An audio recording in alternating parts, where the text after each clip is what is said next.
السلام علیکم ورحمۃ اللہ وبرکاتہ۔ امید ہے کہ ناظرین کرام آپ سب خیریت سے ہوں گے۔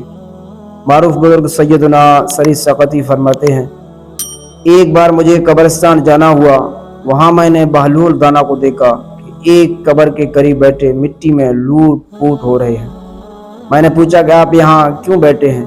جواب ملا کہ میں ایسی قوم کے پاس ہوں جو مجھے اذیت نہیں دیتی اور اگر میں غائب ہو جاؤں تو میری غیبت بھی نہیں کرتی۔ ایک دن بہلول بازار میں بیٹھے تھے کہ کسی شخص نے پوچھا، بہلول کیا کر رہے ہو؟ تو بہلول نے کہا کہ بندوں کی اللہ سے صلح کرا رہا ہوں۔ اس شخص نے کہا کہ پھر کیا بنا؟ بہلول نے کہا کہ اللہ تو مان رہا ہے لیکن بندے نہیں مان رہے۔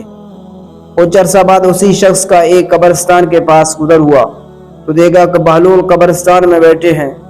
قریب جا کر پوچھا، بہلول کیا کر رہے ہو؟ بہلول نے کہا کہ بندوں کی اللہ سے صلح کرا رہا ہوں۔ اس شخص نے کہا کہ پھر کیا بنا؟ بہلول نے کہا کہ بندے تو مان رہے ہیں مگر آج اللہ نہیں مان رہا۔ بہلول سے ایسی درجنوں واقعات اور دانائی کی باتیں منسوب ہیں۔ کچھ لوگ اسے کتابی باتیں کہتے ہیں اور بعض اسے روحانیت کی معراج مانتے ہیں، لیکن یہ طے ہے کہ جو بہلول دانا کہہ گئے وہ پتھر پر لکیر ہے۔